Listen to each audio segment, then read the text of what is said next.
ಕೊಳೆ ರೋಗ ಬರುತ್ತೆ ಅಂತ ಮಲ್ಚಿಂಗ್ ಶೀಟ್ ಹಾಕೋದು. ಹೌದೌದೌದು. ಇದು ಕೊಳೆ ರೋಗ ಒಂದೇ ಅಲ್ಲ, ಮೆಣಸಿಗೆ ಸರಗ ರೋಗ ಬರಲ್ಲ. ಆಮೇಲಿಂದ ಈ ಇದ್ರ ಫೋಕಸ್ ಗೆ ಕೆಲವು ಹುಳುಗಳು ಹೊಡೆಯಲ್ಲ ಅಂತ ಹೇಳ್ತಾರೆ. ನನಗ್ ಗೊತ್ತಿಲ್ಲ ಅದ್ರ ಬಗ್ಗೆ. ಓಕೆ, ಅವ್ರು ಹೇಳ್ತಾರೆ ಕೆಲವು ಈ ವಿಲ್ಟ್ ಏನೋ ಬರುತ್ತೆ, ಕೊಳೆ ರೋಗಗಳೆಲ್ಲ ಬೇರಿಗೆ ಬರುವಂತ ರೋಗ, ಅದು ಸೊರಗು ರೋಗ. ಆ ರೋಗಕ್ಕೆ ಬರೋ ಹುಳುಗಳು ಇದು ರಿಫ್ಲೆಕ್ಟ್ ಆದಾಗ ಹೋಗ್ತವೆ ಅಂತ ಅನುಭವಸ್ಥರು ಹೇಳ್ತಾರೆ. ನನಗೇನಾದ್ರೂ ಮರಕ್ಕೆ ಎಷ್ಟು ಖರ್ಚು ಮಾಡ್ಸಿದ್ರಿ ಸರ್ ಮ್ಯಾಟ್? ಇದು ಒಂದ್ ಮರಕ್ಕೆ ಒಂದ್ 35 ರೂಪಾಯಿ ಬರುತ್ತೆ. 30 ಅಷ್ಟೇ. ಈಗ ಜನಗಳು ಇದನ್ನು ಕೊಟ್ಟು ಮಾಡ್ಸಲ್ಲ.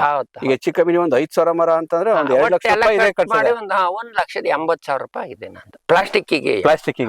ಮತ್ತೆ ಮಿಷನರಿ ಇದ್ರೆ ಗೌರ್ಮೆಂಟ್ ಈ ತರ ಸಪೋರ್ಟ್ ಮಾಡ್ಬೋದು ಅಲ್ವಾ? ಕಡಿಮೆ ದುಡ್ಡಿಗೆ ರೈತರಿಗೆ ಸಬ್ಸಿಡಿ ಬೇರೆ ಬೇರೆ ಏನೇನೋ ಕೊಡಕ್ಕಿಂತವ ಈ ತರ ಕೊಟ್ರೆ ನೀನ್ ನೋಡಿ, ಇವ್ರು ತೋಟ ನೋಡ್ಬೋದು. 5,000 ಮರಕ್ಕೂ ಮಲ್ಚಿಂಗ್ ಶೀಟ್ ಮಾಡಿದರೆ ಜೂನ್ ಫಸ್ಟ್ ವೀಕ್ ಅಲ್ಲಿ ಹಾಕಿದ್ರೆ ಕೊಳೆ ರೋಗ ಇರ್ಬೋದು, ಮಣ್ಣು ಸವಕಳಿ ತಡೆಯುತ್ತೆ. ಇಲ್ಲ, ಮಣ್ಣು ಸವಕಳಿನೇ ಇಲ್ಲ ತಡೆಯುತ್ತೆ. ಇಲ್ಲ ಆಮೇಲೆ ಗೊಬ್ಬರ ಬಂದು ಹಬ್ಬ ಅಂದಾಗ ಹಾಕಿರೋದು. ಇವಾಗ ಮತ್ತೆ ಯಾವಾಗ ತೆಗಿತೀರಾ ಇದನ್ನ? ಈಗ ಇನ್ನು ನಾವು ಜೂನ್ ಫಸ್ಟ್ ವೀಕ್ ಅಲ್ಲಿ ಅಲ್ಲ ತೆಗಿಯೋದು ಇದನ್ನ ತೆಗಿಯೋದು ಈಗ ಡಿಸೆಂಬರ್ ಅಲ್ಲಿ ತೆಗಿತೀವಿ. ಫಸ್ಟ್ ಕುಯ್ಯಕ್ ಬಂದಾಗ ಆಮೇಲೆ ನೆಕ್ಸ್ಟ್ ಇಯರ್ ಮತ್ತೆ ಜೂನ್ ಫಸ್ಟ್ ವೀಕ್ ಗೆ ಎತ್ತಿಟ್ಟಿರ್ತೀರಾ? ಏನೋ 6 ತಿಂಗಳು ಮುಚ್ಚಿರುತ್ತೆ, 6 ತಿಂಗಳು ತೆಗ್ದಿರುತ್ತೆ.